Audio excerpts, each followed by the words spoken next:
ahora vamos a ver rápidamente adenocarcinoma de próstata. Entonces, adenos es glándula, carcinoma es un tumor maligno de la próstata. Entonces tenemos, aquí está riñón, uréter, aquí está la vejiga y aquí está la próstata. Aquí está la próstata. Entonces vamos a tener proliferación de las células de la próstata. Ahora, específicamente la parte de la próstata que prolifera es la zona periférica. Y recordemos que en la zona periférica tenemos el lóbulo posterior. Esto es ya en el video anterior de anatomía de la próstata. Tenemos la próstata así, esta era la parte anterior, esta era la parte posterior. Aquí tenemos el lóbulo anterior, aquí tenemos el orificio de la uretra. Aquí lóbulo medio, lóbulo posterior y aquí lóbulos laterales. Entonces tenemos proliferación de la zona periférica y la zona periférica es esta, que involucra el lóbulo posterior y los lóbulos laterales. Entonces la próstata prolifera, así. Y generalmente los pacientes van a ser asintomáticos, porque la próstata está creciendo, pero está creciendo para fuera de la uretra. O sea, ahí está la uretra y la próstata está creciendo así, no está comprimiendo la uretra. Entonces generalmente los pacientes son asintomáticos, salvo por pérdida de peso, porque tienen cáncer. Generalmente se presentan de 70 a 80 años. Ahora, en casos severos, o sea, si ya crece mucho la próstata, pues puede ser que sí empiece a involucrar ya zonas más centrales y que entonces se empiece a comprimir la uretra. Y entonces el paciente ya vendrá con síntomas de obstrucción de tracto urinario. O sea, similar a un paciente que viene con hiperplasia benigna de la próstata. Pero esto es más raro. Generalmente son asintomáticos con la pérdida de peso. Ahora, diagnóstico. Entonces, el diagnóstico definitivo, o sea, el estudio más acertado, es por medio de una biopsia. Ahora, cuando hacemos la exploración física, mucho del diagnóstico va a ser por tacto rectal, en donde vamos a sentir o un nódulo en la próstata, entonces se va a sentir el nódulo en la próstata, que es en donde está el tumor, o va a haber una parte de la próstata que se sienta como dura. Y es esto lo que vamos a sentir al tacto rectal. Lo otro que podemos medir es el antígeno prostático específico. Pero recordemos que los marcadores tumorales, como es en este caso el antígeno prostático específico, no los debemos usar como una prueba de tamiz. Entonces, el que el paciente tenga elevado el antígeno prostático específico no significa que el paciente tenga adenocarcinoma de próstata. Pero generalmente si el paciente viene con adenocarcinoma de la próstata, generalmente sí va a estar elevado el antígeno prostático específico. Entonces, en estudio de laboratorio, pues va a estar elevado el antígeno prostático específico. Entonces, de todos modos, aunque el diagnóstico es en parte clínico, en parte por el tacto rectal, y si tenemos elevado el antígeno prostático específico, pues va a ser muy claro el diagnóstico, pero como tal, el diagnóstico definitivo es con biopsia. Y si tenemos un paciente, sospechamos que tiene adenocarcinoma de próstata, o sea, si ya tenemos la sospecha, el mejor estudio inicial, o sea, lo primero que vamos a hacer es una biopsia. Y esa es una biopsia transuretral, guiada por ultrasonido. Entonces, diagnóstico, ya lo vimos. Tratamiento. Entonces, tratamiento, podemos quitar la próstata. Entonces, una prostatectomía radical. Ahora, generalmente les va mejor a los pacientes que ya tienen avanzado el cáncer con que hagamos una prostatectomía radical versus que hagamos, por ejemplo, radiación. Pero la prostatectomía radical tiene más efectos adversos, como es que el paciente puede tener disfunción eréctil. Aquí efecto adverso de la radiación es, por ejemplo, diarrea. Pero, aunque en términos de sobrevida les va ligeramente mejor con la prostatectomía radical, pues van a tener efectos adversos como es la disfunción eréctil. En esta y en esta, pues nada más diarrea, que finalmente se les va a quitar.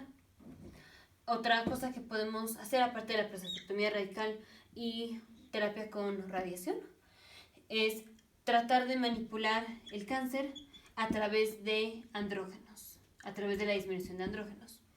Porque tenemos aquí está la vejiga, aquí está la próstata. Y lo que promueve la proliferación de la próstata son los andrógenos. Los andrógenos. Es esto lo que mantiene la proliferación de la próstata. Entonces lo que vamos a hacer es disminuir los niveles de andrógenos. Y tenemos muchas formas de disminuir los niveles de andrógenos. Entonces, una forma es hacer orquiectomía. Orquiectomía.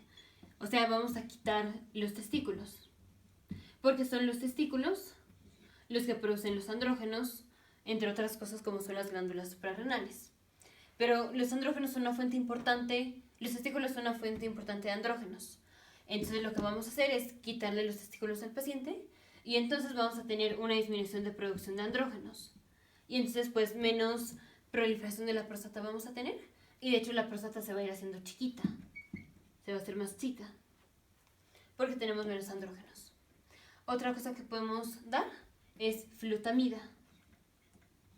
Flutamida, como ya lo vimos en la sección de farmacología de aparato reproductor o de aparato reproductor masculino, es un antagonista de los receptores de andrógenos. La próstata, si responde a los andrógenos es porque tiene receptores para andrógenos. Así están, receptores para andrógenos. Flutamida es un antagonista de los receptores de andrógenos, o sea, bloquea al receptor del andrógeno y entonces impide que la próstata responda al andrógeno. Entonces podemos dar flutamida. Lo otro que podemos dar son agonistas de la hormona liberadora de las gonadotropinas, gonadotropin releasing hormone. Y esta la vamos a dar de forma continua, como es leuprolida. Entonces, esto es, rápidamente recordemos, tenemos, aquí está el hipotálamo. Entonces, este es el hipotálamo y el hipotálamo libera la hormona liberadora de las gonadotropinas. Esta llega a sus receptores en la adenopófisis. Y la adenopófisis produce la FSH y la LH. Y son estas las que llegan a los testículos y van a hacer que se produzcan los andrógenos. Más que nada la LH es la que llega aquí y hace que se produzcan andrógenos. Y esos andrógenos son los que hacen la proliferación de la próstata. Ahora, para que el paciente produzca FSH y LH, se tiene que liberar la hormona liberadora de la gonadotropina, pero de forma pulsátil. Aquí lo que nosotros vamos a hacer es darle al paciente un agonista de la hormona liberadora de la gonadotropina, pero se lo vamos a dar de forma continua. Entonces, si lo que hace que la adenopófisis libere FSH y LH es liberación pulsátil de la hormona liberadora de la gonadotropina, al nosotros darle un agonista de la hormona liberadora de la gonadotropina, pero de forma continua, lo que vamos a hacer es que la adenopófisis no produzca o no libere la FSH ni la LH. Y si no tenemos LH, entonces no vamos a tener estimulación de los testículos a que se produzcan andrógenos y entonces vamos a tener una disminución de la producción de andrógenos y entonces los andrógenos pues no se van a unir a sus receptores pues porque hay menos. Y aquí no nada más van a disminuir los andrógenos, bueno sí, van a disminuir los andrógenos que son producidos por los testículos, pero todavía tenemos otra fuente de los andrógenos que son las glándulas suprarrenales. Y las glándulas suprarrenales también están bajo control de la pituitaria, pero aquí no es por la FSH y la LH, aquí es por la ACTH. Entonces, dando agonistas de la hormona liberadora de la gonadotropina, solo vamos a poder disminuir los andrógenos que son producidos por la FSH, que son producidos por los testículos. Y el otro que podemos dar es un inhibidor de la 17 alfa hidroxilasa, que es la enzima que está involucrada como tal en la síntesis de los andrógenos. Y esa enzima la tenemos tanto en esa enzima está tanto en los testículos como en las glándulas suprarrenales. Entonces, si damos inhibidores de la 7-alfa-hidroxilasa, aquí sí vamos a disminuir la producción de andrógenos tanto de las glándulas suprarrenales como de los testículos. Entonces, si queremos disminuir andrógenos, digamos, de los dos sitios más comunes o más importantes que tenemos para producir andrógenos, es dar inhibidores de la 7-alfa-hidroxilasa. También otra cosa que podemos dar, esta la damos más cuando el paciente ya tiene metástasis a hueso, es enzalutamida o apalutamida. Entonces, estos son tratamientos. También lo otro pues es quimioterapia. Pero la quimioterapia la vamos a hacer más cuando no funcionó la terapia hormonal. Ahora, al paciente, si viene con adenocarcinoma de próstata, generalmente es asintomático, pero hacemos una tomografía computarizada de abdomen y pelvis para ver que no tengamos metástasis. Ahora vamos con complicaciones, que es la principal complicación de cáncer de próstata. La principal complicación de cáncer de próstata es metástasis a hueso, y generalmente es metástasis a la columna vertebral, o sea, a las vértebras. Ahí está. Metástasis a las vértebras. Y entonces el paciente se va a presentar con dolor de espalda. Y si hacemos una resonancia magnética, vamos a encontrar lesiones osteoblásticas. Y si sacamos estudios de laboratorio en un paciente que tiene lesiones osteoblásticas por metástasis a hueso, por adenocarcinoma de la próstata, vamos a encontrar un aumento de la fosfatasa alcalina. Ahora, como regla general, si tenemos un paciente, digamos, de más de 60 años y viene con dolor de espalda, más o menos lo que tenemos que decir es, tiene metástasis a hueso por un adenocarcinoma de próstata, hasta no demostrar lo contrario. Obviamente los pacientes pueden tener dolor de espalda por múltiples razones, pero como regla general, paciente que viene con dolor de espalda, principalmente en las noches, tenemos que pensar que tiene metástasis a hueso. Y uno de los tumores que metastatizan a hueso es adenocarcinoma de próstata. Así de importante es, digamos, esta correlación de adenocarcinoma de próstata a metástasis a hueso. Tan es así que decimos la frase, paciente que tiene más de 60 años con dolor de espalda, una de las principales cosas es que tiene un tumor de próstata que hizo metástasis a hueso. Así. Lo otro es, el paciente puede tener síntomas de obstrucción de tracto urinario en caso de que tenga muchísima proliferación de la próstata, que también tengamos involucramiento de la zona central, que es donde está la uretra. Y lo otro pues son complicaciones complicaciones del tratamiento, como por ejemplo complicación de la prostatectomía radical, es la disfunción eréctil, en parte porque vamos a tener daño al nervio pélvico parasimpático. Ahora vamos con pruebas de tamiz.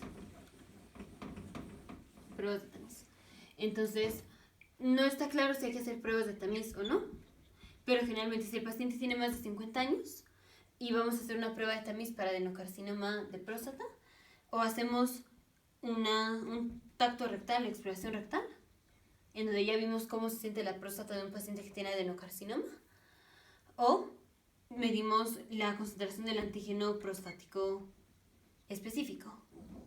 Pero no está tan claro si sí es recomendable o no hacer estas pruebas de tamiz.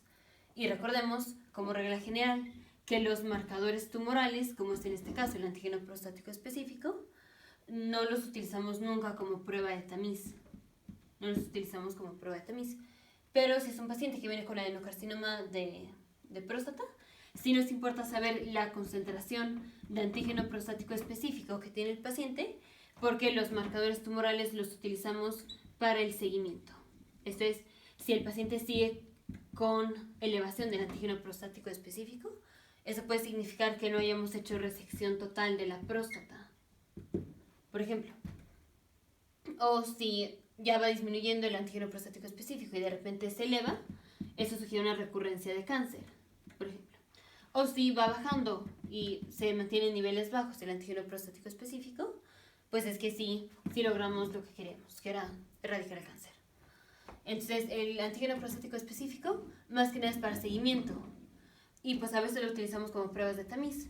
Pero como regla general, y esto nada más es para, digamos, para aprendizaje de médicos y estudiantes de medicina, esto no va para el público en general. Pero si tenemos un paciente, aunque tenga más de 50 años, nosotros como médicos no le recomendamos hacer pruebas de tamiz para cáncer de próstata, especialmente si tiene más de 75 años. Si tiene ya más de 75 años, 70, 80 años, no le vamos a recomendar hacer una prueba de tamiz con antígeno prostático específico. Solo que sea muy específico el caso de que un paciente de más de 75 años se quiera hacer la prueba para ver si tiene adenocarcinoma de próstata, en este caso refiriéndonos al antígeno prostático específico. Ahí sí generalmente pues le vamos a hacer la prueba, que es sacarle el antígeno prostático específico.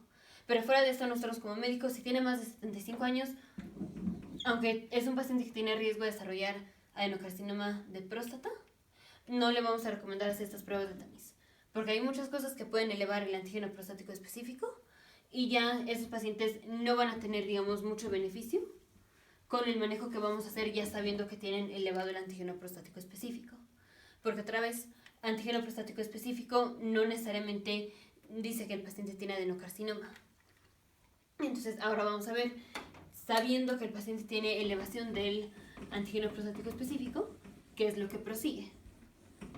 Entonces, tenemos un paciente, salió elevado el antígeno prostático específico, entonces lo siguiente que hacemos es tacto rectal. Tacto rectal. Si en tacto rectal encontramos una masa palpable, hacemos biopsia. Si en tacto rectal no detectamos una masa, entonces lo siguiente que hacemos es una tomografía o un ultrasonido, por ejemplo. Y si aquí detectamos una masa, si aquí se ve una masa bien definida, o sea, en un sitio específico de la próstata, vamos a hacer biopsia